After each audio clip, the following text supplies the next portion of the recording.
Hello, welcome to True Hoop with me, Jarod Hector, and special guest. He is the host of the Real Deal Pod, which is a Managing Madrid podcast. He is a Madridista, just like me, a fan of Real Madrid, the best football club in the world. It is Sid Ramsundar. Sid, what's up? Thanks for joining us today. Hey, excited to come on True Hoop. Been a fan of True Hoop for some time. I love Henry's investigative work. Been following it for a few years now, and he's a legend in the investigative space. And I found out more about this True Hoop thing a year ago. I realized there's a podcast, so much going on, and it was really cool to see that someone on True Hoop is a Madridista and wants to pod. I'm like, damn, this is really fun, and I love crossovers. I've been thinking about both sports, soccer, basketball, for like almost a decade now, pretty intensely. And it's rare to see people, not too many people, dabble in both spaces. And I haven't been on a basketball podcast before, though, so very excited. Thanks for having me. We are excited to have you, man. And there are so many similarities between basketball and football, right, or soccer, as us in America call it. Although I call it football because I don't watch American football as much anymore. Though I will bring up American football later in the show to discuss something specifically tactically, anyway. But yeah, so Sid, obviously you love basketball. You watch the NBA. What drew you in? What made you fall in love with the NBA? I love telling this story in that I always liked the NBA, but I didn't watch it. Like growing up, I played 2K8, 2K9, and I was like unusually good at those games, and like I loved it. I always enjoyed the strategy. I knew about guys like Shaq, LeBron, Steve Nash, Kobe, Duncan, and then I was in Singapore in when the Miami Heat were winning 2010 to 14, so I knew about them. But my first full game of basketball that I sat down start to finish was when I got back to America, Game 7 of the 2016 finals. That was the and it's funny because actually my first full football game was the 2017 Super Bowl as well. When Brady came back. What an entryway into American sports. And the 3-1 comeback in the MLB was my first time. And I'm like, so you're like, I love it. This is great. It was like what happened with Real Madrid a couple of years ago, but like in all the sports, all the teams doing it at once, and it was amazing. I followed that playoffs closely, and OKC Golden State was when I was like, oh, what's going on here? This is fun. Like, I really took an interest. And then, when I was rooting for LeBron in the finals, but when they were down 3-1, I thought it was over. And, Game 7 was legendary. It was a religious experience. So after that, I got hooked. That whole summer, I studied basketball history, started getting into Ben Taylor, thinking basketball work. I pretty much devoured everything. I was a Patreon member, watched all his videos. I was his video coordinator, Mike De La Rosa, a very insightful guy. I met him a couple times in LA. I used to DM people on Twitter and X's and O's. All I cared about was X's and O's. So that's built over the years. And I'd say like now I don't know, I guess you get more mature, refined. I like watch a little less than maybe in my height, but I keep tabs on things all the time. Like I'm just always keeping tabs on net ratings, like all the metrics that are important. And then also I watch every playoffs. Like, to be honest, the playoffs are like a drug. The NBA playoffs is like, it's like my annual like vacation. I feel like I just like, no matter what I'm doing in life, I gotta just, those evenings they're gone to the playoffs. I can't like whatever I'm doing, I have to put it down. I love that. No, but that sort of entryway to sports is so huge because that's so many people's experience, right? Like now maybe it happens younger with a parent or whatever, but it's this idea of you watch this thing that you think, what did I just witness? Something that's crazy. I've never seen this before, right? Talked about all the Real Madrid comebacks during their Champions League run a few years back, right? Where you're like, oh man, we're cooked, and all of a sudden down 2, and then it's 4-2. You're like, what just happened? What did I just watch, right? That is what, for, obviously you talked about Henry and all this stuff. You know what we do here at True Hoop. We know all the dirty underbelly, the dirt under the fingernails, all the seedy, disgusting part that makes sports like less fun. But in those moments you're talking about, that's when it's like the purest, when you're like, oh my God, if we could have this all the time, we would love it. But that's why we keep coming back, right? Because it's like drugs. You're chasing that high, which you're probably not going to get all the time, right? But when you do get it, it's like, oh man, this is great. I do love that story. So I love the fact that you're talking about winning, right? I mean, playoffs, championships, right? It's this strive towards winning the ultimate thing, whatever it is. And a couple of weeks ago, Henry put out an article on our True Hoop Substack called Victory Cake, right? And it's basically the missing ingredients or the ingredients to winning. And one of my favorite lines is right in the beginning of the piece. he says, these days, David Thorpe is busier than ever coaching some incredible NBA players. Of course, David Thorpe, everybody knows, is my partner on this podcast and an NBA player development coach, right? So he works with your favorite players and like helps them get better at the game. And in that piece, Henry goes on to say, when he has time, he tells me about it. The phrase he uses most is make winning plays. I like this. It's very different from scoring points, making highlights, or earning money. Skying to block a shot into the seats is great. Tipping the ball to a teammate is a winning play. And that's kind of where I want to sort of start our conversation, Sid, right? So one of the things that we talked about offline as we were preparing for this podcast was developing and creating a winner in the NBA. And the thing about basketball is, unlike other sports, it's 5-on-5, right? So one player can have an outsized impact on the game, right? Because there's only 4 other people he gets to worry about to contend with, right? Whereas in American football, you got 11 dudes on the side. Even in world football, right? You still have multiple guys involved. However, you have a goalie, right? So if you have a super hot goalie like Thibaut Courtois in the Champions League final against Liverpool, right? Well, it may not whole matter what the other team's doing, right? Because he's just otherworldly on that night, right? But it's rare in the sense that one player can have such an impact. You mentioned LeBron. You mentioned that Warriors series, obviously Steph Curry, Kevin Durant, players of that caliber who can in their prime can just take a game and control it because they're just so good. And so that's the first thing you need in the NBA, right? Is you need talent. You just got to start there. You don't have one of those top. It's just, I don't care. It's not going to happen for you. So that's the first thing you have to have. But then after that, right, it then becomes this sort of mismatch of your philosophy, your ideology, right? What you think is going to be best. And the sad reality is, Sid, is that most teams in the NBA are really bad at this, right? They just suck at it. They're not good at identifying talent. And there's a variety of reasons why that is, right? It's, oh, that player is only a second round pick. He sucks. It's like, okay, but how do you know?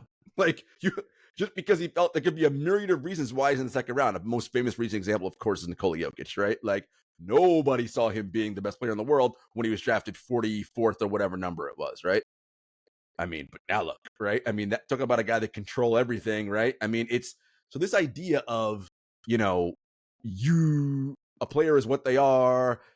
It's problematic. And I think a lot of teams fall into that trap of sort of not being able to identify talent and different types of talent. Everyone knows the scorer guy. Like, that's easy. Like, it's the easy thing to see. But scoring is only one part of basketball. It's only one part of winning plays. The game is made up of millions of other ways you can win.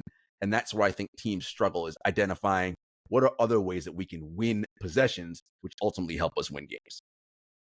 Definitely. I think the history of basketball is fascinating in that sense, because every era you realize there's a different way to win.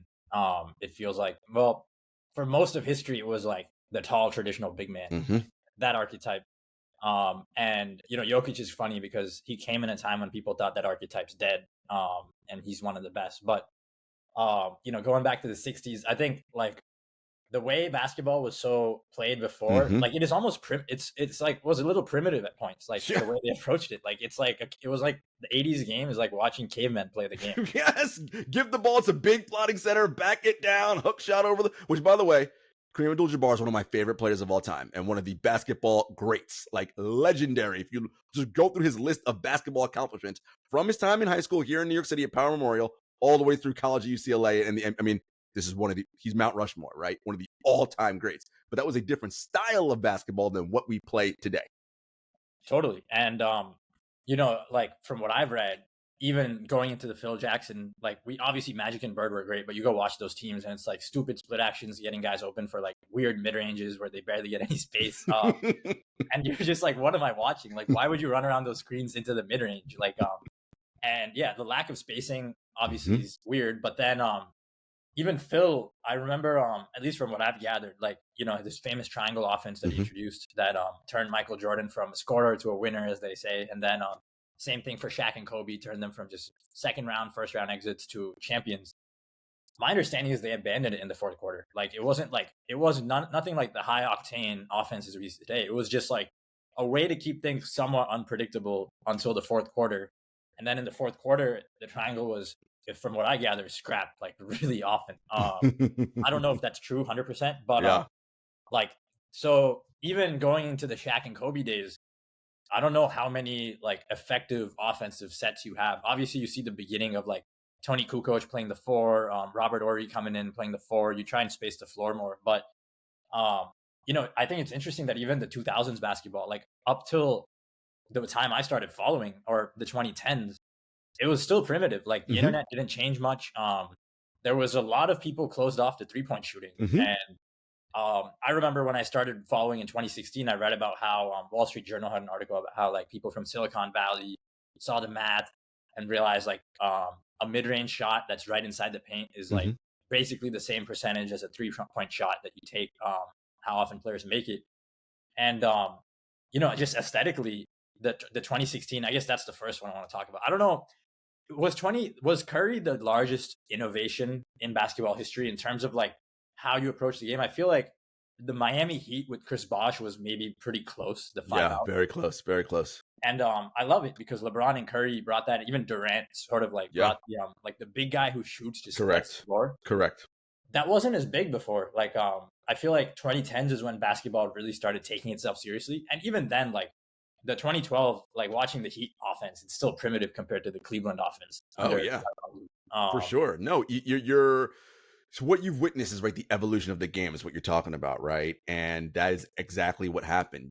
So Tex Winter, of course, was the architect of the triangle, the triple post offense, right? Made famous by, and Tex was Phil's longtime assistant in Chicago and in LA.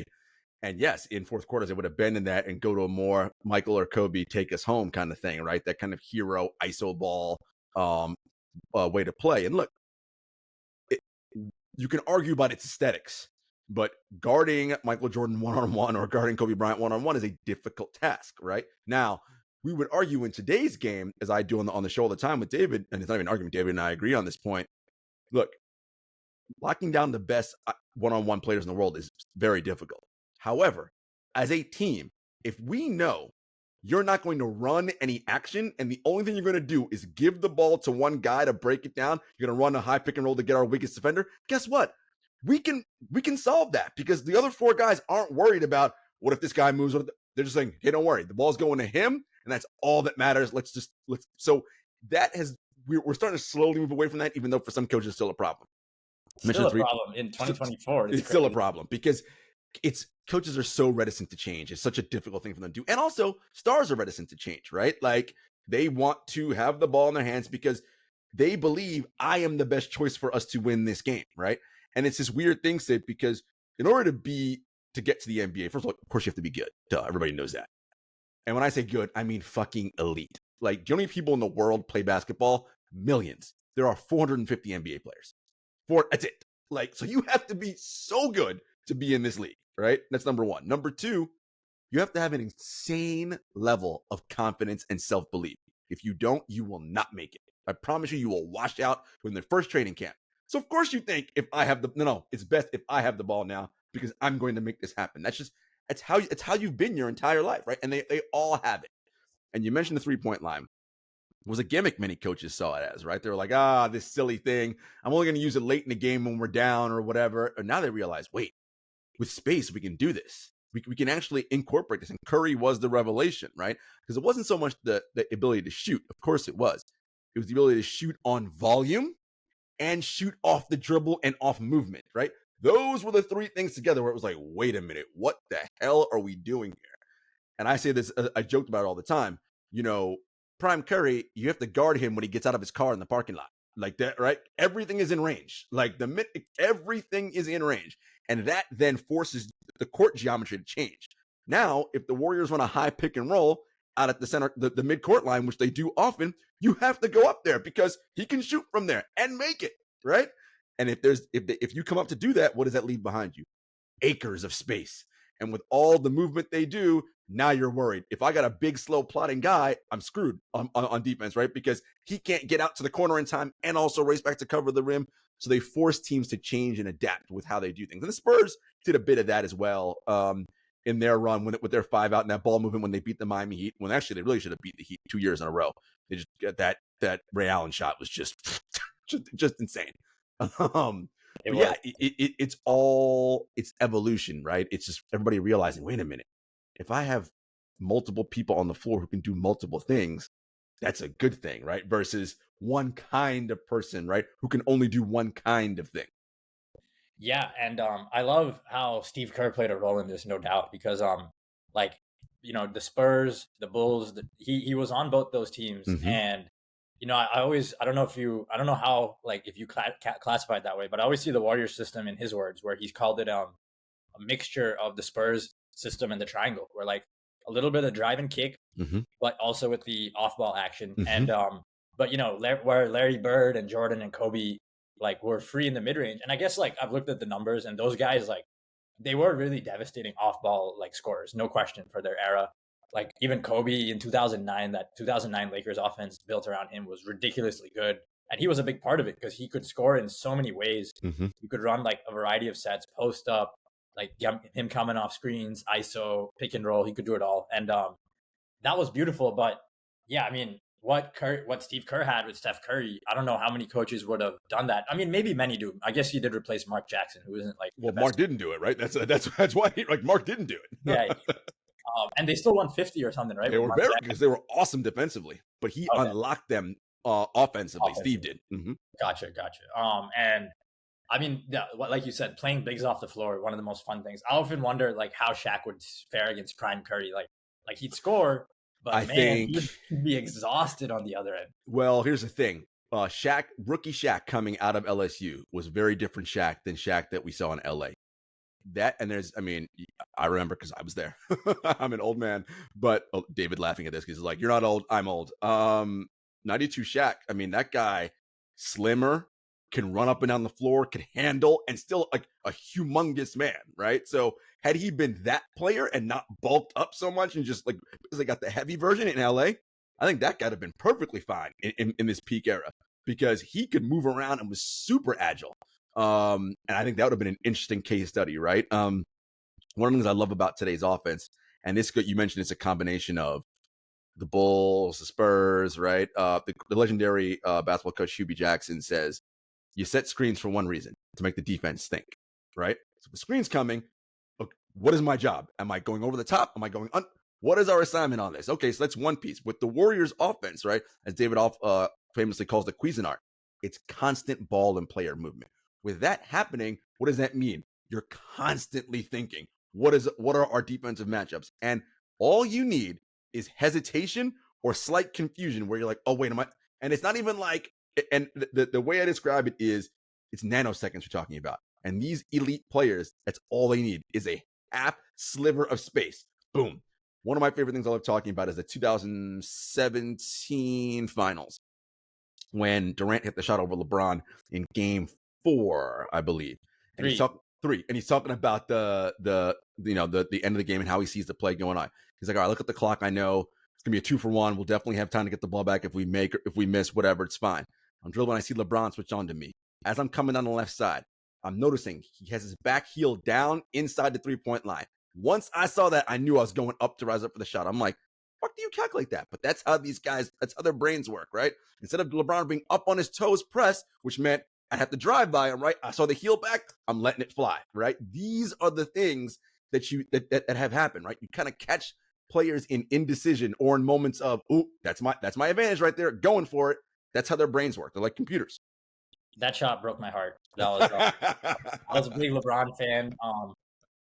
That shot broke my heart. But I guess while we're there, so Curry changes the game so much, but also at the same time, I guess like the way Curry changes the game, a couple of things I want to touch on. I love how so he plays big men off the floor, but he turns like non-shooting like smaller players into weapons because they can just he can just pass them the ball and hand off or screen. Like the Gary Payton 2 moves in the Mm-hmm. finals and transition were so Mm-hmm. dumb. I'm like, oh my god, how do you guard this? Like he's a non-shooter, you sag off him, and then boom, it's 2-on-1 because they're gonna just run some action together, and his man's gonna get trapped by the screener. That I think really broke things even more. And Yeah. then but I mean, also the Warriors themselves have had to evolve so much.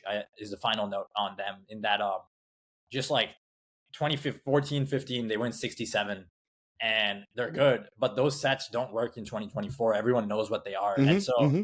they've had to get more and more complex. They've had to move more and more. Now they have to run a lot for like the same shots that they would generate off early actions and like quick. They would generate it maybe like 80% of their playbook is understood now, so they have to go deeper and deeper Hmm. of what they had before. And so I find that fascinating. But at the same time, like Cleveland also just turned like drive and kick into a whole new level those 4 years. Like that Yeah. is, in my opinion, one of the best driving kick, the most consistent driving kick offense to keep making the finals. I think. Like the Clippers had a great one, but Hmm. they didn't go anywhere. Obviously, The Mavericks have a good driving kick offense with Luca. they do. They do. No, for sure the Mavericks do. I'm thinking about that team specifically because Kevin Love just opened Yeah, it up. And Boston huge. obviously, but I hate Boston. And Boston really broke the math, all right, on this season, right? They're like, we're just going to shoot and take as many threes as possible, and listen, Boston makes 20 plus threes in a game. Just math wise, you're not going to beat them. It's Yep, just over. yep. And And then don't forget Houston too with James Harden. I And mean, that's basically the Luka Doncic offense. It's the same yep, offense. yep. Just I with no PJ Tucker though. They need their Tucker to play that tuck wagon lineups with the 5 out as they call it. Tuck is awesome, man. That dude. First of all, great dude. Talked to him before and after games a bunch of times. Built like a fucking fire hydrant, man. You're just like, Jesus. Like, you move this dude. He's just freaking built, man. One of the unsung heroes of those teams. But no, you're right, Sid. But what makes it all work is the threat of that person, right? It's the threat of Steph that causes everyone on defense to panic and freak out. You watch it in games, right? All of a sudden, 2 or 3 dudes rush to him, and it's like, because they lose their mind temporarily, right? And lose their discipline. And it's like, oh my God, okay, well, if 2 or 3 are on him, you know what that means now, right? Right? We got Yep. space and wide open people. So he gets rid of the ball, and then you're cooked, right? But this is the thing. And so you have to have the threat of that person who makes the defense overreact, right? And then once that chain starts, then we have dominoes fall on the back end. And you need to have people who can play with that. That's why Draymond's a great partner for him. Because Draymond on Draymond, the minute he knows, look, Draymond has his flaws for many different reasons, but what he is an elite basketball player, right? And once he catches that ball, he can dish it, he can go to the rim himself, like he just knows exactly what to do because he can read what it is. And that's what the Warriors offense is, right? It's a read react system, right? Oh, you're going to do this, we're going to manipulate you one way, great. Now we're going to move the other way, right? And it's sort of right, you can draw a parallel to football teams, right? We watch a lot of La Liga, right? And one of the things that they have in football is called La Pausa, right? That jet place where you're able to hold the ball just for a second to force the defense to manipulate and show their hand, essentially, right? Once they do that, okay, now I know where I'm going with the ball, and you can then start your chain reactions happening the other way. Now the buildup may take a little bit longer because we have more steps to get ourselves to the goal ultimately, as in basketball, but the point is the same. Cause the defense to commit or show their hand. Okay, great. Now we're going to go what we're going to do and find our numerical advantage on the other end. Yeah, for sure. And so then 2016, I feel like those were 2 great teams. Obviously, the games evolved. 2017, I thought that might be like maybe the most talented finals we've ever seen. I don't So know. good. I don't know if we'll see more talent on the floor. And yeah, I mean, the Warriors were just broken. But even Cleveland's offense, like they would like when they needed to score, they knew how to score. The Warriors couldn't slow them down. Steve Kerr's admitted this on multiple times, and I think that's what stood out too relative to Dallas this year is that I love Luca and he's so skilled, but he has to go through so many steps where LeBron just like one step forward and like the whole defense is scared because he's a train. And it was I've never seen anyone that you had to help on to the degree you had to help on him, but also if you overhelp, he was such an effective playmaker. I And mean, so LeBron would be one of the best passers of all time. Like, I right. mean, And so the strategy for these guys is like let them play one on one because they're like Curry too. 2022, Boston was like, you know what? Like we're not going to trap you and let you short roll and let all the mm-hmm, role players go off. We'll just let you play one on one. Still lost. mm-hmm. And I mean, going back to 2016, like when OKC went up 3-1, the Warriors have admitted like, hey, we were just doubling Russ and KD. Or no, we were. I think what they ultimately decided was to let the other guys like do what they want, or I forget which dynamic it was, but I just remember the point was let Russ and KD wear themselves out. Like don't make it easy for them to find the read, and Mm-hmm. Mm-hmm. that's for every great player. And so 2017 was great, and I guess like, but then you have do you want to talk about Jokic? Are we there yet? Or I feel like that's the next next step. So again, in basketball, size still matters because the rim is 10 feet above the ground, right? And so if you have a choice to when you're constructing a team, right? What is your goal? Everyone knows this, who listens to this podcast knows how I think about this. I want a team full of basically guys 6'7" and taller who can do everything, right? Because if I've got a team of everyone 6'7", my point guard 6'7", my shooting guard 6'7", I got wings that are 6'9", 6'10", and a 7-footer who can shoot threes, get inside, like that. Again, that size and that athleticism with the rim being 10 feet above ground allows me to be so versatile on both ends of the floor. Offense that we can switch everything. Like that's my dream. That's basketball heaven for me. I love watching when I see teams do that, because then it's like, okay, now what do we do, right? Because if you've got smalls, we're gonna exploit you, right? Because you're not gonna put a 6'2" guy on me, right? We're gonna eat that guy up. Now you've got to overcommit, right? And so it's always this game of how am I trying to get my numerical advantages, right? How am I playing to my strengths and forcing you to do something you are uncomfortable doing? And so, I mean, that's Jokic so much in a nutshell, right? I mean, here's a 7-footer who has just incredible vision. Already the best passing big man of all time. Already. He can see everything and players know how to move off of him. And he understands. It's like the great football players who can see the play, the triangle 3 steps ahead, right? Same with him. Oh, yeah, I see it. One of my favorite things about Jokic is, and I've said it on this show before, is when he's got the ball and he's directing traffic and he's telling a player, especially a new player to the team, no, you go over there. And the player looks at him kind of like, what? And it's like, no, just go where I'm telling you. And the stuff happens, and all of a sudden the player finds himself wide, and he's like, oh my God, yeah, because he knows how it's going to go. Just listen to the man, right? He sees it.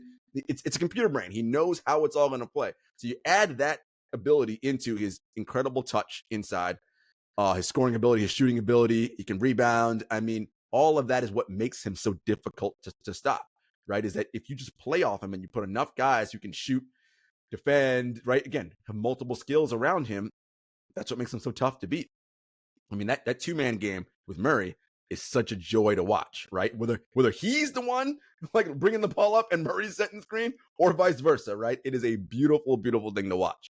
And yeah, it's sort of in a way kind of like a look back to old school, except that he can do so many things and do it from so many different places on the floor. Yeah, I feel like I'm really passionate about this one just because like it ties in with the Lakers' journey and story. We played them 3 times, and just the trajectory of their coaching and system versus ours has been a little different. And I mean, so I'm used to watching LeBron in Cleveland, and they build these. Like I just love that offense. To this day, I can go watch highlights. I'm like, oh my God, it was so much fun to watch. Ty Lue really knows how to run an offense. Like he does. He really gets it. And he seems really analytically minded. He just knows how to get efficient shots up. And then we go to LA, and so the first season's with Luke Walton. Don't even get me started on him. I mean, so bad. And like I see the coaching conversation around the Lakers. They did who's the best coach. We barely had any good coaches for like maybe since Phil Jackson. And even though he won. It is odd that the Lakers give this team to first-time head coaches. It baffles me, but the Lakers do what they do. And we'll talk about it, but I think ironically, JJ might have a really good shot at being the best coach we've had under LeBron. Even just because, we gave it to Darvin Ham. So Frank Vogel, phenomenal defensive coach. I love it.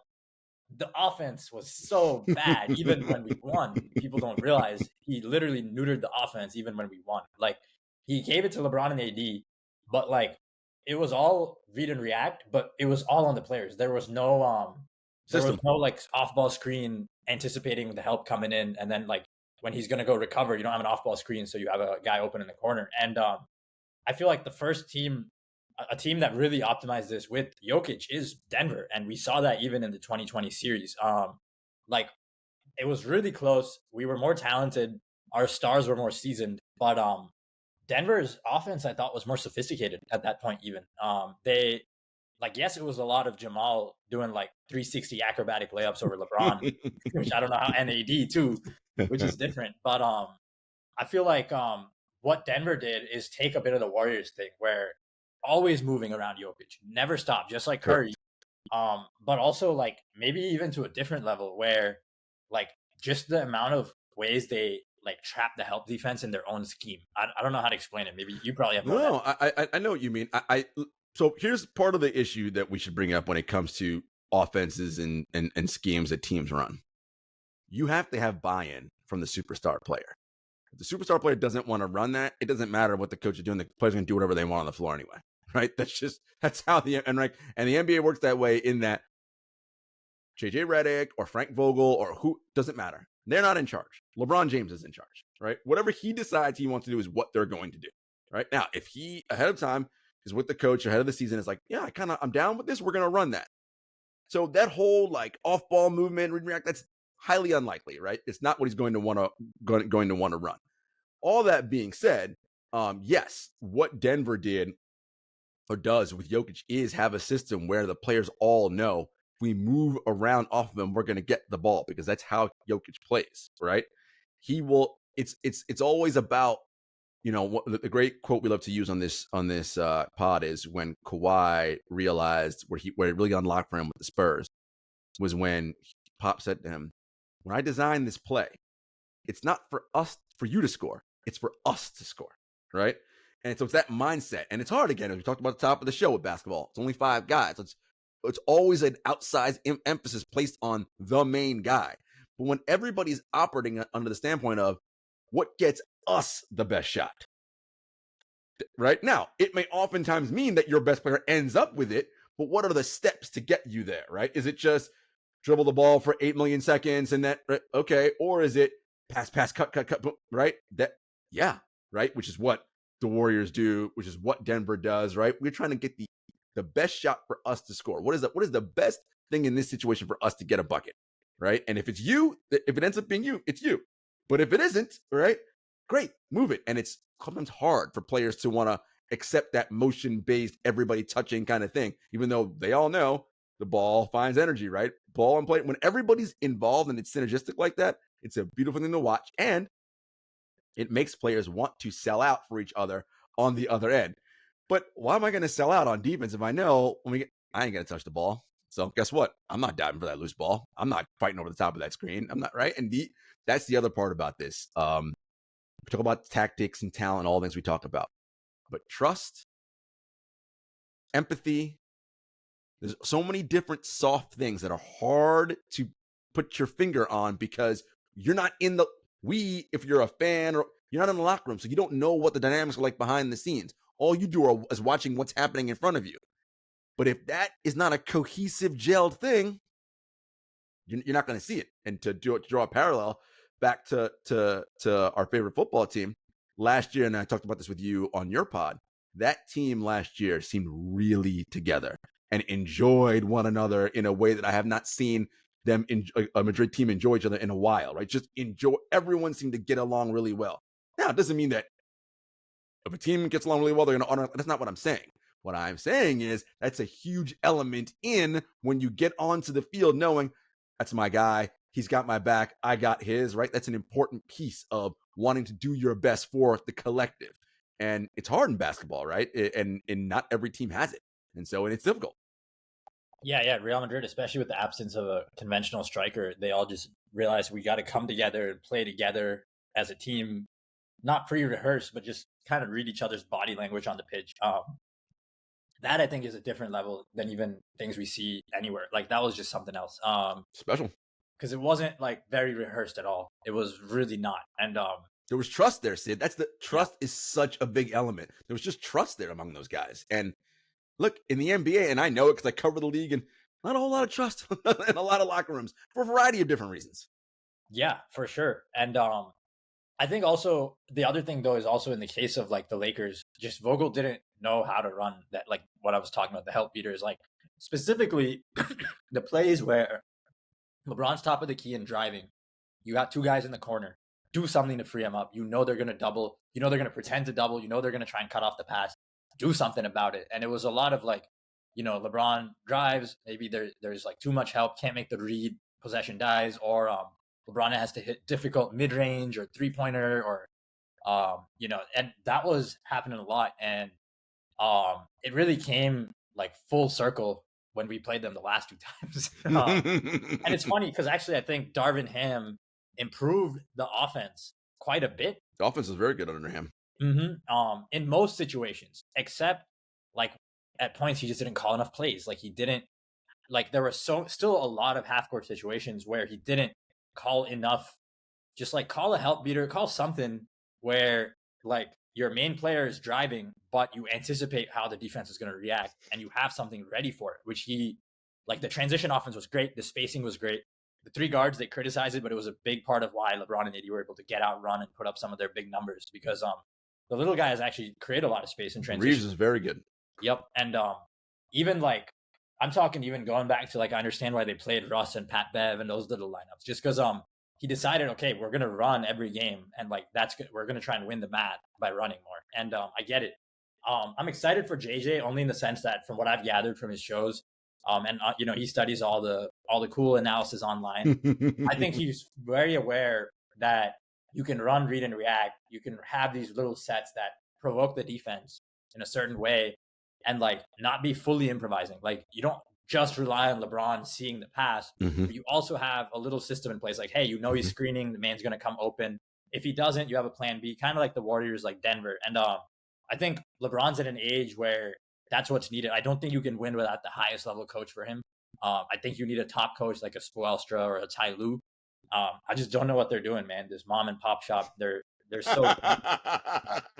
But I actually believe in JJ though. For what it's worth, I like what we need is a top 7 coach on both ends of the floor to have a chance.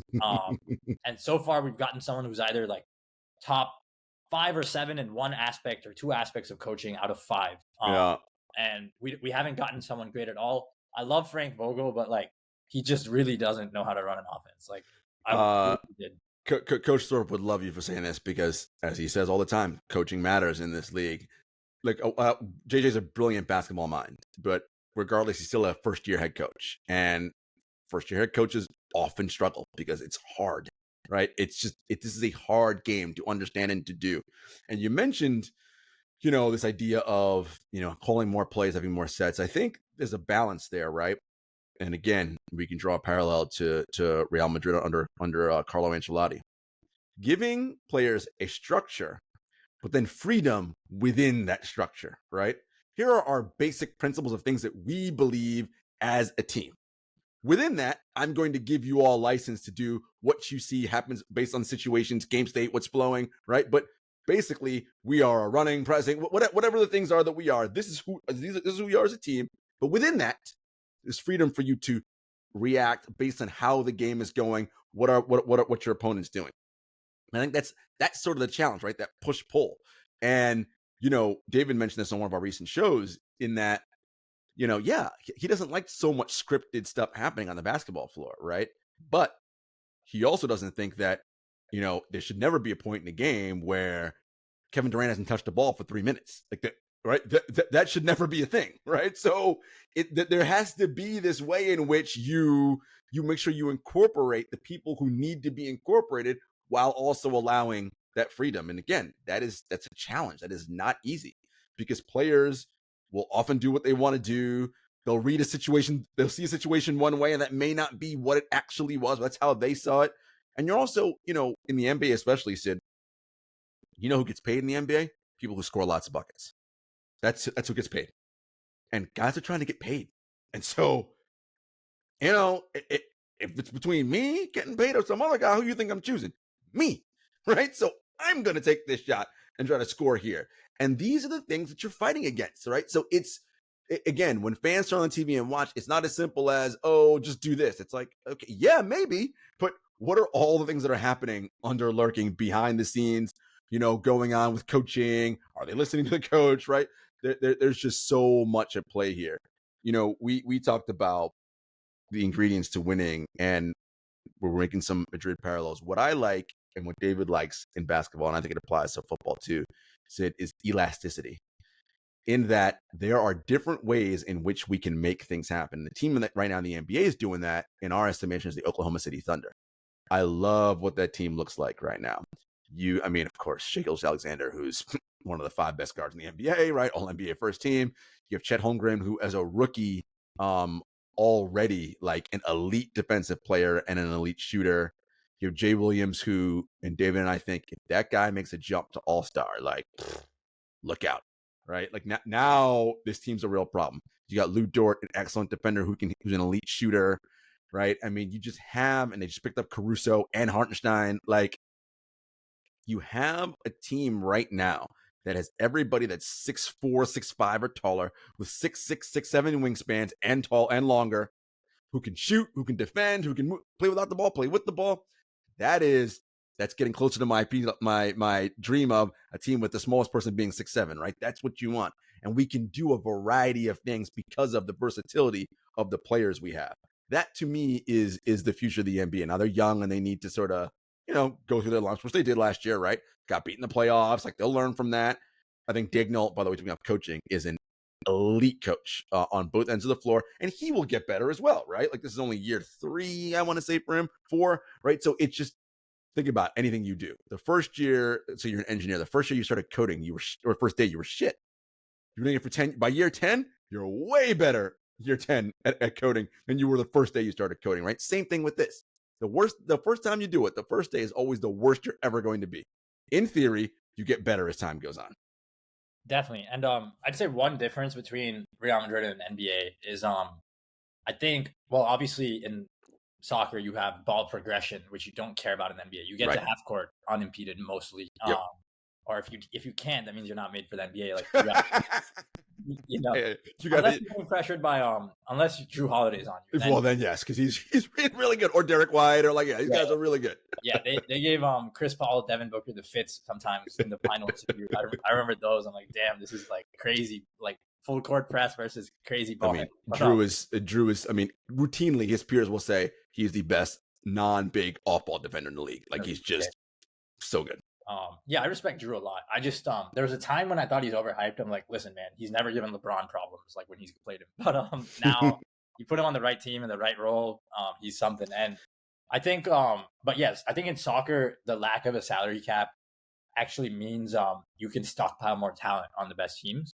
So I think actually there's less need for structure because there's such a large talent gap.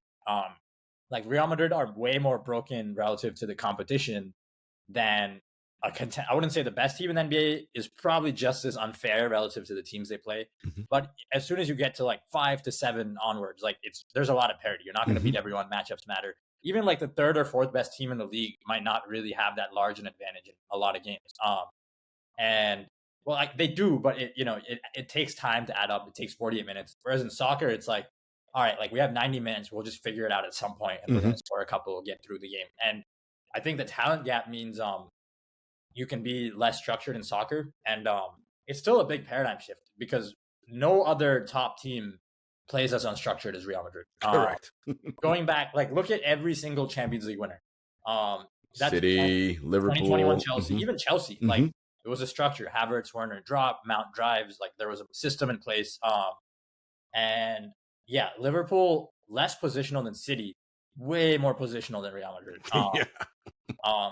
And then, Flick's Bayern, they were pretty gung-ho, but still somewhat positional, like attacked in numbers, had a set up. And I guess you can say some of these winning teams, they always adopt the elements of spontaneity. Like they definitely, like they have that versatility where they can beat teams in a number of ways, like you said with OKC. I think my famous example is like 2011 Barcelona, they would often just beat you with the ball, but 2015 was a different beast.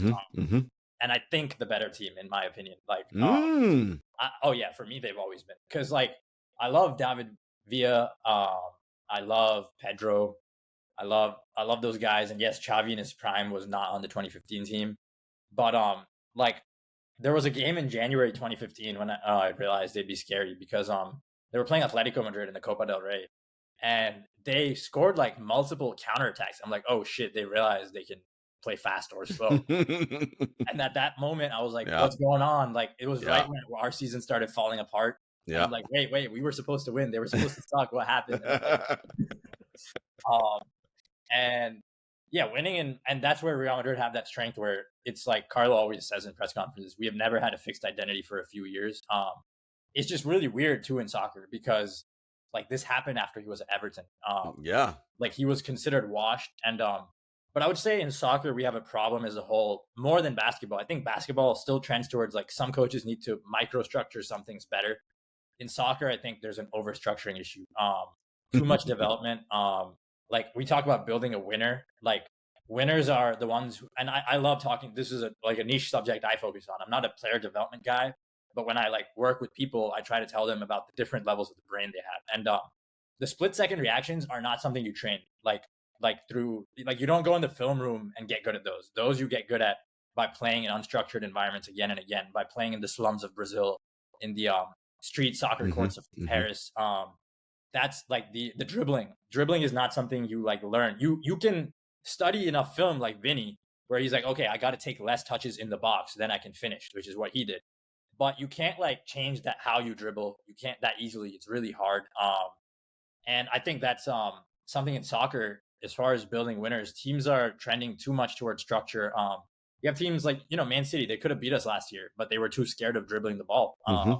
They just kept circulating in front of the block, and this has been a dichotomy for a while. In 2011, Barcelona, and then Man City, Pep winning the league titles has kind of radicalized a lot of people to think this is the way to play the game. And I feel like there's less of that in basketball. Yeah. Like basketball, it's acknowledged you can win in different ways. Yep. It's just not every team goes out and tries to actually maximize their team and to do it. But in soccer, it's the flip. Like too much structure. It's just a weird place. I don't know. And if you told me this is where the sport would be 3 years ago, I would have laughed. I'm like, we win 2 Champions Leagues with Carlo. Like you're joking. No, it's all about Pep. You know that it's this is it's funny. We had a joke about this in the True Hoop chat before our Monday content call. I was talking about the Arsenal City game, and I talked a little bit about it with you, and I was so annoyed because I was like, look, Arsenal down a man for the entire second half was like did the best they could, right? You have a numerical disadvantage. Like you have to defend or else it's over. But also City, I'm like, I get Pep and your positional whatever, but bro, you have a man advantage. You can take on and you can dribble past someone. Even if you lose the ball, they still have one less man than you. You can get it back. Like you have an advantage. Like it's okay to lose the ball for 5 seconds, but like that's so anathema to Pep's whole being that no, never. So, and look, they got the winning goal, so he's going to argue and say, "See, my thing is right." But it's like, yeah, you circulated out of position, and honestly, the way you got the goal was off a chaotic situation, right? That's what got you the goal, not your pass, long shot from Kovacic. That wasn't it, right? It was oh shit, chaos happened, and you found the numerical advantage. An unmarked man because you had a man advantage, knocked the ball home, right? And so I think that's interesting, right? It's simple with when you have people who complain about the NBA, Sid, say, oh, I can't watch the NBA now because it's all the same. Everybody just shoots threes. I'm like, that's just such a dumb and simplistic way to talk about the game. Yes, teams as a whole, the league shoots more threes. That is a factual statement. That doesn't mean they play the same. Watch how the Indiana Pacers play and watch how the Dallas Mavericks play. That is completely different basketball, right? It is Luka-centric, right? High pick and roll, double comes, whip it to the opposite corner, right? Like, whereas the Pacers, it's David calls it blur ball. It's just speed, constant movement, off ball cutting. Like that's not the same thing. And I think the challenge is people often don't know what they're watching when they watch sports, right? Because our eyes are trained differently, right? In basketball, one of the things David taught me was don't watch the ball. Watch everything else that's happening. It's hard because your eyes orient to who has the ball and what they're doing. But you can see, oh, this team plays totally different than that team. They're not doing anything. Everybody's just standing around. Oh, look, they're running a weak side action over the corner over here, right? That helps you understand things a little bit better. I think in football, it's so easy to see with Pep's play, right? Because it's just pass, back, right? And it's just constant, like, to maintain possession or the high press and the high line, right? Whereas with Real Madrid, you're just like, what are they actually doing, right? Like, but again, I love what Carlos said, and I have the quote up because Real Madrid hasn't had one identity. It's done things well, defending in a low block with quick transition and controlled possession in some games. Not having a clear identity makes some people think that we don't have a game. But what we have is many identities. And I love that because I mentioned at the top of the show, I was going to bring up American football. When the New England Patriots were at their heyday, I remember an opposing player talking about what makes them so hard to stop. He's like, when we're watching film, you see what they're doing on defense. That isn't what they're going to do against us when they play us, right? And that's because, and Belichick talked about this. Yeah, we're a base 3-4 or whatever, but that's just so we have a number of people on the field, right? Because you have to have 11, so that you're not a man short. But what they do is their defense morphs into taking away what it is you do best, and that's different for each team, and it looks different, right? That's what made them so hard to stop to score against. right, is that their versatility and elasticity, right? We're not some rigid, static 4-3 with 2 edge rushers, and we do a lot of different things, right? Same thing with Real Madrid. It's like, we can press high, sure. Maybe, although our pressing not great, right? We can play possession ball, We can sure. do everything but press high. I'm sorry? We can do everything but Correct, press. everything but press high. Unless So we're down, then we can also press high somehow. right? Possession sometimes, all right, cool. But it's really just about, again, and it's trusting that the players, particularly in a sport like football, world football, where there's build up and you're reading the game state and the game flow, right? And you can see the players and they're playing off each other. Jude's going this way, great. I'm gonna go occupy this space now because as soon as he turns, he's gonna pass it over here, and I'm taking off and going up the other way, right? That requires trust, as I mentioned before, right? And you have to trust and believe your players are going to do the right thing. And I think for a lot of coaches, that's very hard because coaches by nature are micromanagers and have to control everything, right? I mean, Pep's the fucking prime example of this, right? They have to be in control. So they feel like if they're not, oh my God, chaos is happening. And it's like, well, maybe chaos is okay. Like if you trust your guys, they know how to read chaos properly. And that's where I think soccer is trending towards. It always has pretty much the innovators trend offensively, they create something new, but once you've won, they almost every coach declines by getting too defensive because there's no shot clock. So they start getting obsessed with the idea of not losing. They get PTSD from their biggest losses. Like Pep 100% has PTSD from Bale and Ronaldo just running over them in Munich. And the year after, Messi, Neymar, Suarez just toying with them.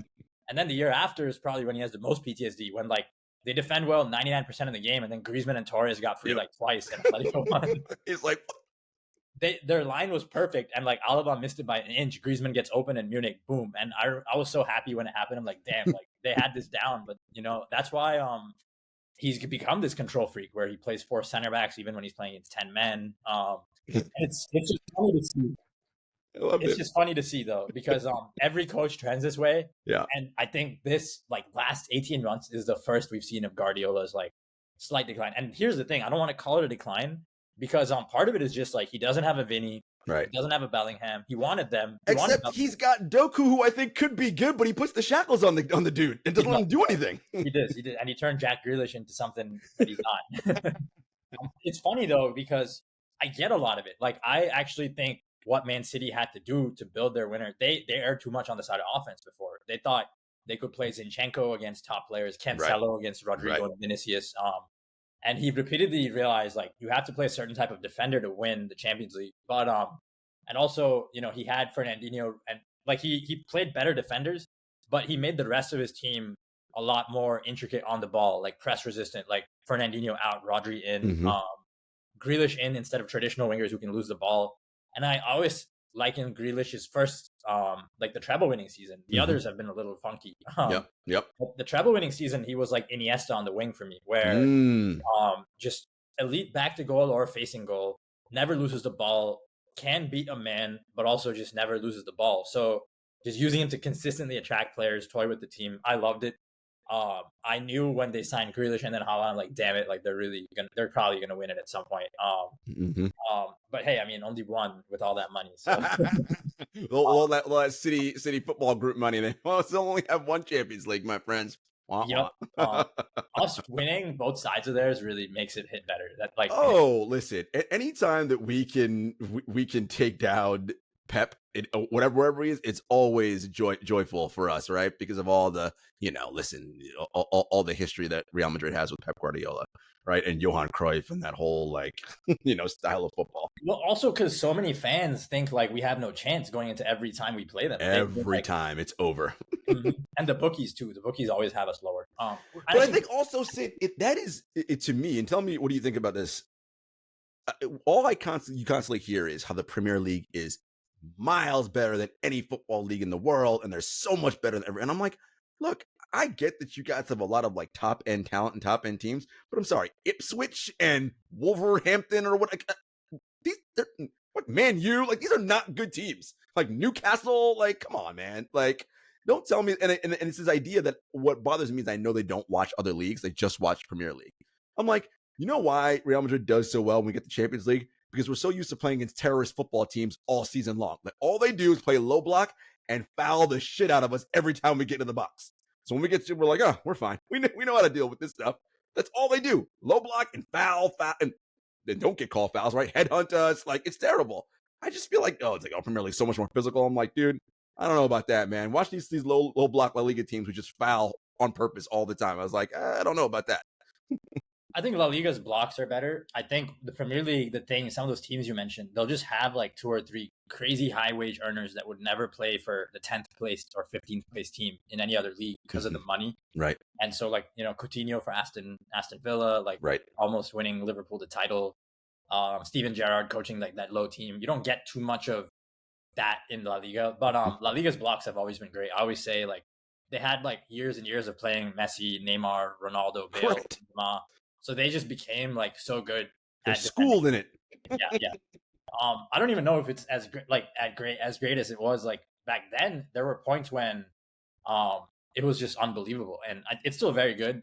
I just think the Premier League, it can get physical if you don't control games, and that's why City and Arsenal, they play such control intensive styles. It's like, okay, what if your high wage earners just don't see the ball and like they can't do anything because we're always all over them? Then you have a good chance. Whereas Liverpool last season, we saw they didn't do that, and they suffered for it by the end. It's just too much of up and down. You want to, as a big team, you don't ever want to play too up and down. Even like in the Champions League, you can't avoid it. Right. But in your domestic leagues, you don't want that. And that's where I would say La Liga teams, like, they're ultimately they do show their hand a little bit. Their strikers aren't the best, so you know how they're going to play. Premier League, you have less of that. You have teams that will play well in transition, like Man United. They did beat Man City in the FA Cup. In the FA Cup. They did. And for one-off games, when you have such quality players, the Premier League is turned more into like a series of one-off games than a league. The league play, yeah. Like every game is different because you have so many quality players, and you have to nullify quality players in the other team. So you change your approach game to game. That's where City and Arsenal thrive, because they don't. I think consistency is really important for leagues. I think we've talked about this. I don't know if we've talked about this, but at least on The Real Deal with someone like or a stats bomb guy, Ali, he's mentioned like you need to play the same way, or you need something repeatable that's consistent that kind of works against a lot of teams. And for Real Madrid, we're not any of that, but we still do it. But I guess anything else on soccer? I just wanted to touch on a couple archetypes I'm enjoying in basketball, actually. But anything else you want to talk about on this? I kind of want to let's go to your archetypes thing, because it kind of going to lead me into my next thing, which is, what can you never have enough of, like when you're building a team? Yes, for sure. So I know you mentioned 6-7 guys, and I think that's fun, but like watching basketball, and even maybe it's dumb, but playing 2K over time, I've come to believe that's not a rule, in that I think you need 80% of your team to be like that for sure. But there's something about the little guy with the low center of gravity, and that's hard to guard. And so on that note, like if you put a team of 6-7 guys, it's really hard to like trap. I mean, maybe you can trap well, but it's really hard to stay in space with a Curry or Kyrie Irving once you cross a certain height. And so that brings me to my favorite archetype, the undersized wing, the 6'4", Caruso, Bruce Brown, Derek White, Drew Holiday, the little guys who play so far above their size. They can stick to the Kyries and Currys. They rebound against Giannis. Like, they're crazy. And that is my favorite player right now. Like, well, here's the big difference with that, right? Because in basketball, you get to use your hands, right? So your wingspan matters. So, well, yes, Bruce Brown would be 6'4", but his wingspan 6'7", right? Like, so that matters. That's what allows you to rebound and guard these taller guys, because you can stretch your long arm in there and poke the ball away, right? And do different things like that, and trap and do the various things. I think, that's a huge piece. And again, that goes back to what we talked about at the top. Winning plays. Drew Holiday, Derek White, Bruce Brown, all these they are winning players. Now, the average casual NBA fan will tell you, oh, those guys, like, because they don't do anything spectacular, right? Nothing that shows up on SportsCenter. No dunks, no crazy whatever. That's because scoring is what, again, who gets paid the most in the NBA? People who score the basketball, right? Even though defense is half the game. Half. When you don't have the ball on offense, what are you doing? You're guarding, right? And the point is, you have to win the possession. Well, if you don't have the ball, how do you win the possession? By not letting the other team score, right? Which means you have to defend. And so defense is so critical. And those guys are so good at those things, right? Tipping the ball away. One of my favorite things that Holiday does is pick up a player at 3/4 court, right? And what does that do? Well, now they have to start their first action later in the shot clock. Why does that matter? Stats show us the later in the clock you start your first action, the chances of you scoring go down exponentially. That's the name. Again, you pile that on top of each other over time. Let's say that's 10 possessions out of the however many hundreds in a game that you lost because you started late. Well, that's why you won the game by 6 points, because on those 10 possessions, you started your first action at 8 seconds instead of setting it at 14 seconds. But those things, most people they can't see that because you're watching other stuff. Yeah, and I think that is actually what I was trying to say earlier, in that you don't need to structure the whole possession, but things like go get them to start their action early in the clock, run something. So even if you want to improv, like, okay, LeBron gets to top of the key with 15 or 12, 10 seconds, he can improv, but have something running before so the defense is thinking, that they're not just like lazily waiting. And because like the longer you wait with the guy just holding the ball, the easier and easier it gets to guard him. Like the great players make it look easy, like Luka, LeBron, Kyrie. But that doesn't mean it's easy, and it doesn't have to be that hard. You can make it easier. So I think that's a big one. Another one, just from playing boxing out. Like I just love. Might sound dumb. No, it's how you have to win possessions. Rebounding helps you win a possession. Well, you can't rebound if you don't box out. Like boxing out for sure. And then and also it's not even that, because like at least from what I played, it's hard. Like it's hard on the knees to box out. That you get to my point. The reason why all this stuff we're talking about, going up to 3/4 court, boxing out, Sid, it's fucking hard on your body physically to do this shit all game long for 82 games, which is why you see in the regular season players are like, you can tell they are conserving that because they know I cannot go all out every game. I am not going to make it through a season. Look, Giannis has started to figure that out. Like his superpower is I just go hard all the time. Can't, bro. Not if you want to make it through all the playoffs and win a championship. Ain't gonna happen. Like you have to give yourself breaks. The schedule's too congested. Look, we've said this forever. The NBA's got 30 teams right now. If they went to a 58 game schedule where you play each team twice, so the most you play is twice in 7 days, the quality of basketball would be so much better. Oh my God, it'd be insanely good. But we have the million reasons why that would never happen. But it's crazy. That's where I'll never understand these sports. Like, don't you look at the NFL and realize what they've achieved with scarcity in their product? And it's just so dumb to me that these sports don't realize, like, hey, this sport makes way more money than the others per game, is my understanding. Per game, it's the highest. Like, these other sports are like doubling, tripling their games to have a similar market cap to the NFL. The mighty and they don't even have a similar market cap. The NFL crushes it by a lot. Right. And it's like a religion, and it's a scarce religion. It's like you have a season when it becomes your religion every year. And it's like, that's what soccer is missing. They're trying to turn it into a year-round thing, and people burn out. Like, terrible. I'm not even 100% locked in all the year until the April, May, like until that time, because I can't. It's just too much going on. I don't care. I'm not going to draw too many conclusions, and things change over the years so much as a result. Like teams look good in November because they're trying really hard against teams that aren't there, and then in April they fall apart. But yeah, these things are hard. I think one more thing is I think it's why role players end up making such great coaches more than star players usually, because they understand what it takes to win and what sacrifice needs to be made.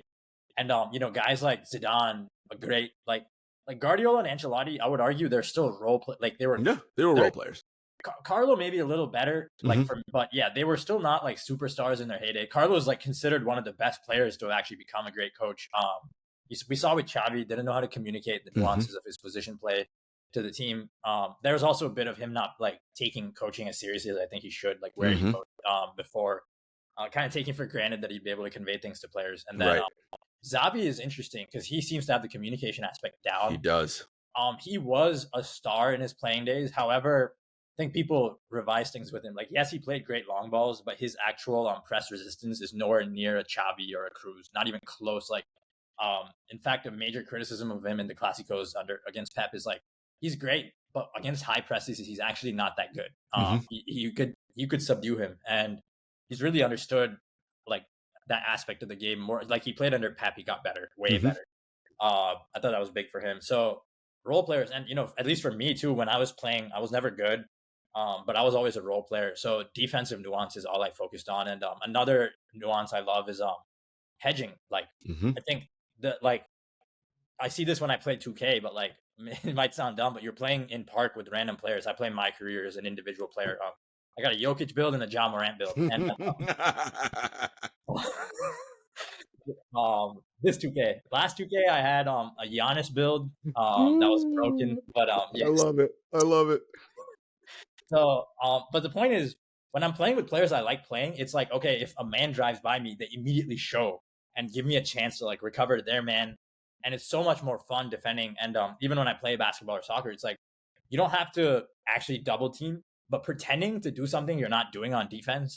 That's what I love. These guys, Drew, Derek White, just always Mhm. showing, stick a Yep. hand there. Yep. Like when you know the player is not going to pass it to your man, take advantage. Like pretend to be away from the man, like fake double and stunt. And I think I don't know, I'm a weirdo. I love No, defense. no, no. These are the nuances of the game, Sid, that are often missed on most fans when they watch, right? Because it looks like a nothing burger, right? Like, well, nothing happened. It's like, no, but something did happen, right? Like, and I think the problem with basketball is your fans are so conditioned to think make miss, right? And it's like, but why did the miss happen? Was it as simple as they just missed, or was it no, they had to rush because of whatever the situation was? And I think those things are harder for the average fan to see because they're just watching the ball the whole time, right? And not really understanding, well, why is this player doing that? Like, why are they hedging here? Why are they, why are they stunting this way? Why are they, right? Like these little things that, like, again, if you don't do it enough to watch it, you won't see it, right? Because it just doesn't make any sense to you.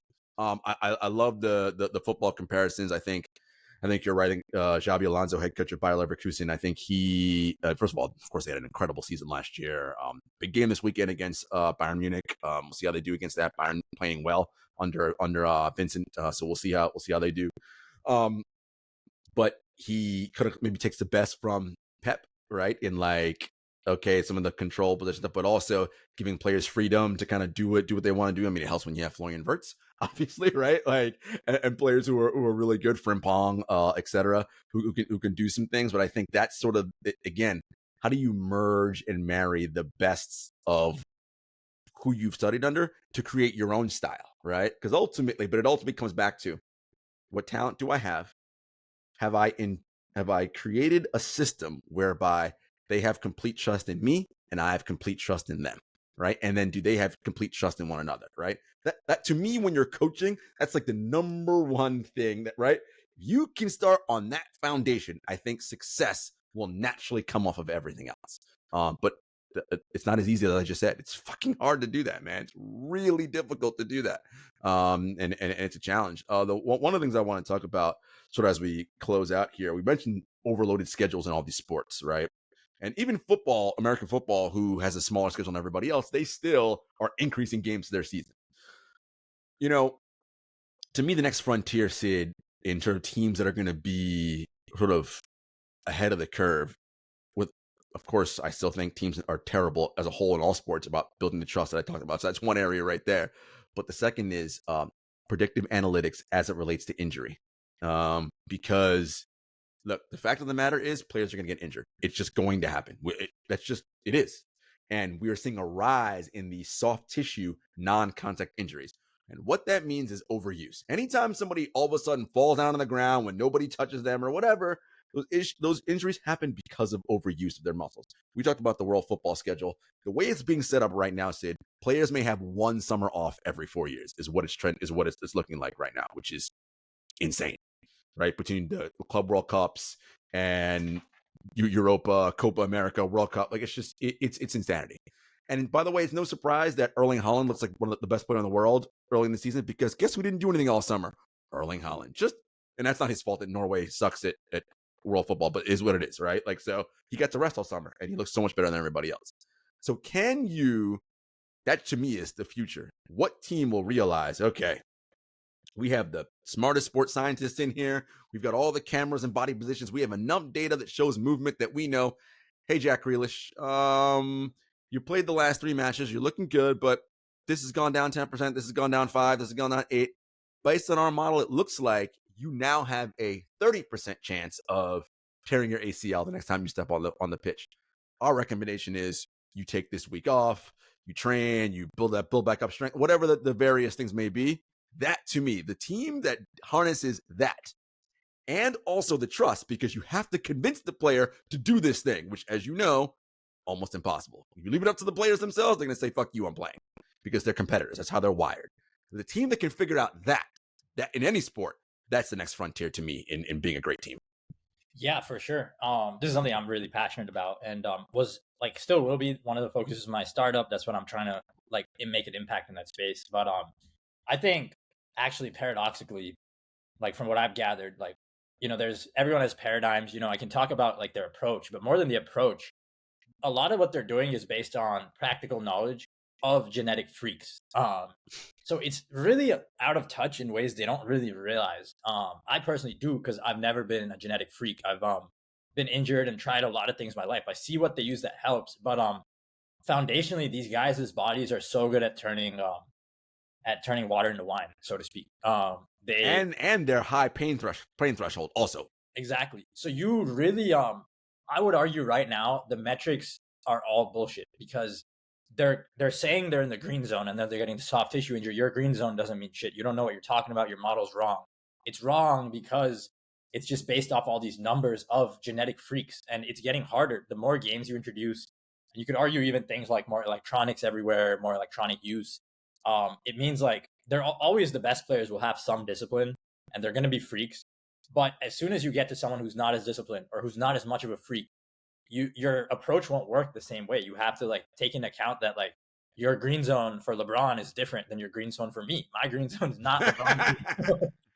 and, but there's a huge spectrum between me and LeBron, and a lot Right. of players end up there. There's Lonzo Balls, like there's a lot of people who you need to go and take into account all that stuff from. And I think the problem right now is that they're way too diving into theory. Like, okay, like this VO2 max looks good, his endurance and heart rate is good, he can go play. No, that's not how this works. Like, and I think what we need, like, I don't know which teams are doing it, but I think like I don't know if it starts from one person or a team, but you need someone with so many paradigms knowledge who operates on feel. I think a lot of it has to be feel. Like, hey, coach, like I don't care what the numbers say. You're not playing him this weekend. Like, you need people like that, like Interstellar, who take the pilot, like take it, like McConaughey takes over. He's like, it's like, hey, you can't dock it. He's like, no, it's necessary. You must do as I say, and the AI does it anyways. I think you need that. I think you need a little more of the human touch brought back into the fold. You need people who are like really close to these players as humans. Like I think you need to be friends with the players almost. Like you need to be close to them socially. At least that's my experience. When I was working with players in college, these were some of my friends. Where you feel like, Sid, they can be honest with you, because players Yeah. will lie and tell you they're fine when they're actually not, because again, that's just how they're hardwired. I think that's the important part of it. So I'm with you on the human touch, but the data and numbers have to matter to an extent, right? If your VO2 max is saying this, that you're in the red zone, well, that's probably not good, right? So like Well, I was just saying, I feel like the point is it's not saying they're in the red zone enough. That's why the injuries are happening. It's saying they're in the green zone. They're going out there, they're getting hurt. Okay, your model, or they're overriding the model. I don't think that's happening though. I really suspect in a lot of these cases, they keep fine tuning it till it gives them the answer they want, which is you can go play. That's the vibe I get. And I think if like Rodri, he was in there's no question it said he could play before the Arsenal game, and he played. Yep. That's a good example. And he tore his ACL. So where did your model go wrong? Is it like, what is it based off? And, Real Madrid has this problem too. I don't know what they're doing. Like the conditioning is great, but the early season conditioning is there, whatever injury prevention work they're doing in conjunction with it isn't enough, or they're overplaying players. It's something wrong. So many soft tissue and also knee injuries, just everything around the knee. Yeah, I think this is a place that needs revolution. I also think another area that might get revolutionized is once you understand what lifestyle habits change the higher order thing, which is like how resilient you are. Like, how do you go from Sid to being a LeBron in terms of resilience? You can't go all the way, maybe. Right. But you don't. My resilience is way different to a couple of years ago. Like every year I change. Epigenetics is a real thing, and I think when you sign players and you contract them, putting clauses or valuing them according to their lifestyle, like if you're going and getting drunk and taking like nitrous oxide over the weekends, as some boomers are in, some players in soccer, if you're doing all that, my valuation of you as a player and your contract should be lower. Also, just what your green zone is different to like Vinicius's green zone. Vinicius is never going to mess around. And I think that's a big thing too. Like, I think certain values of like taking care of yourself, and we've seen this happen already. Like Wenger came in and took drinking culture out of English football, like absurd drinking culture, and that was a big deal. And then he's just like stopped drinking, and then they just walked away. It's as easy as that. And So I think this is a place that I think this is the next frontier. The analytics revolution is like always going to continue. Hmm. The major ones, the like marketed ones have happened and now they're just continuing on that trajectory. Yep. But the medical revolution, I think like has flatlined. It's gotten better in a lot of ways. You have wearables, Hmm. this infrared light I'm using, a lot of these players use these things. But yeah, I think that's my passion. Sorry if I'm on a rant. No, no, no, no, no. Listen, we all come to it from the same endpoint, which is we want these players to play as well as possible for as long as possible, right? That's ultimately what we want. What we all agree on and know is it ain't playing more games. That's not going to make them do it, right? So how do we optimize them so that they are able to do it, right? And I think it's to your point, right? How can we prepare ourselves best physically? What's the data that we're pulling from, right? It doesn't matter, to your point, if you know my green zone, Sid's green zone, and Vinny Jr.'s green zone. Like, neither Sid or I play professional football. So what does our green zone data tell you about Vinny? Nothing. You have to compare him to world class left wing, like, right? That's the data you have to be looking at, right? Like people who do similarly exactly the exact thing that he does, right? So you can look at the movements of all left wingers who are 5'9" and way up, like, right? That's what you need to know, not what I do moving it. What does that tell you? It tells you nothing. So I think, the team again that's able to compile that and distill it, have the trust set up where they can talk to the player and say, look, I know you want to play. I want you to play, but I want you to play well. We think it'd be better if this is the case, if we do X, Y, and Z. And I think, getting the right coaches in there too is going to be a big thing. And I think, last thing I'll say is it's hard because we mentioned coaches being micromanagers and controllers. And the older you get, oftentimes the more dogmatic you get, right? And while I love Carlo for many reasons, Carlo trusts his guys that he trusts, right? Like he's like, if it's a big game, I got to play my vets and my guys who know what they're doing. Many NBA coaches do the same thing. But you know what helps you win games? Young legs who haven't been doing anything, right? That's it, right? Now, they will make mistakes, but you have to allow them to make mistakes so they learn. One of David's favorite things that he says is playing time is like oxygen. They need it like they need air to breathe. That's how they get better, not by sitting around watching.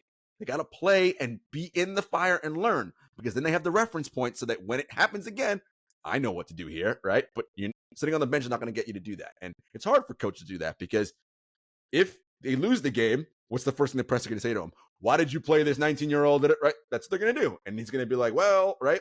Whereas no one's going to yell at him if he plays Luka Modric. No one will. They'll be like, oh, Luka's a Ballon d'Or winner or whatever, right? He's trusted it. And that's the push-pull and the challenge. And it's difficult. Yeah. And that's where I think the future, I don't know when it'll happen. And maybe it's been happening in ways I haven't noticed. But I think it'll be a lot of treating the players as athletes first and designing styles more about designing your whole game around draining the opposition cognitively and physically as much as possible while leaving as much in the tank for you. That's just like kind of what Real Madrid do, where like last season or 2-3 seasons ago, Cruz would start games and either he would control the game or you'd have to expend energy to take him out of the game. But there's no way you're getting away from the Cruz experience without being tired in some way. Then you send the young legs on and you just run over them.